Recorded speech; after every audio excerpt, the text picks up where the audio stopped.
দীর্ঘ প্রতীক্ষিত project freedom কি তবে মাঝপথেই থমকে গেল? মার্কিন প্রেসিডেন্ট ডোনাল্ড ট্রাম্পের একটি ঘোষণা আজ গোটা বিশ্বের কূটনীতিবিদদের কপালে চিন্তার ভাঁজ ফেলেছে। প্রশ্ন উঠছে, ইরান কি সত্যি কোণঠাসা করা সম্ভব, নাকি কেবল এটি এক সাময়িক বিরতি? হোয়াইট হাউসের ব্রিফিং রুমে যখন ট্রাম্প বন্দুক তাক করার ভঙ্গিতে পোজ দিচ্ছিলেন, তখন দৃশ্যত মনে হচ্ছিল জয় সুনিশ্চিত। কিন্তু মাত্র ২৪ ঘন্টার মাথায় হরমুজ প্রণালীতে মার্কিন নৌবাহিনীর প্রজেক্ট ফ্রিডম স্থগিত করার ঘোষণা সবাইকে স্তম্ভিত করেছে। সমালোচকদের মতে ট্রাম্পের এই জিগজ্যাগ নীতি কি আসলে কোনো গভীর কৌশল, নাকি রণক্ষেত্র থেকে পিছু হটা? প্রবীণ সমর বিশেষজ্ঞ কর্নেল গ্র্যান্ট নিউশ্যাম হুঁশিয়ারি দিয়ে বলেছেন, এই পরিস্থিতি আমাদের ১৯৯১ সালের ইরাক যুদ্ধ কিংবা ২০০১ সালের তোরার বোরার সেই ব্যর্থতার কথা মনে করিয়ে দিচ্ছে।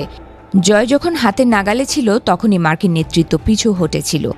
আজও কি তেহরানের শাসকরা নতুন করে শ্বাস নেয়ার জন্য অক্সিজেন পেয়ে গেল? ইতিহাস কি তবে আবারও নিজেকে ট্র্যাজেডি হিসেবে পুনরাবৃত্তি করছে? চমকপ্রদ তথ্য হলো, এই সম্ভাব্য শান্তি চুক্তির পেছনে কলকাঠি নাড়ছে ইসলামাবাদ। কিন্তু যারা চীনের পকেটে থাকে এবং যাদের বিরুদ্ধে ভারতের মাটিতে সন্ত্রাসবাদের মদদ দেওয়ার অভিযোগ দীর্ঘদিনের, সেই পাকিস্তানের ওপর কি ভরসা করা যায়? বিশ্লেষকরা বলছেন, রাশিয়ার মাধ্যমে ইরানের সাথে কথা বলা আর পাকিস্তানের মাধ্যমে সমঝোতা করা একই মুদ্রার এপিঠ ওপিঠ।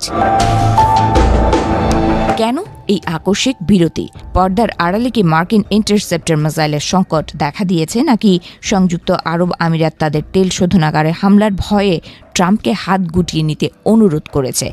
পেন্টাগনের রেড, হোয়াইট অ্যান্ড ব্লু ডোমের আস্ফালন কি তবে কেবলই কথার কথা ছিল? সত্যটা হয়তো কেবল গোয়েন্দা ফাইলেই বন্দী। মনে রাখতে হবে যে শাসনের হাতে নিজ দেশের ৪০,০০০ মানুষের রক্ত লেগে আছে, তাদের সাথে মডারেট বা উদারপন্থী আচরণ কতটা যুক্তিসঙ্গত?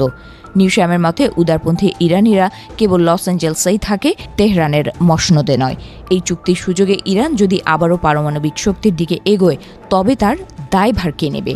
এই নাটকীয় মোড় দেখে হয়তো বেইজিংয়ে বসে মিটিমিটি হাসছেন শি জিনপিং।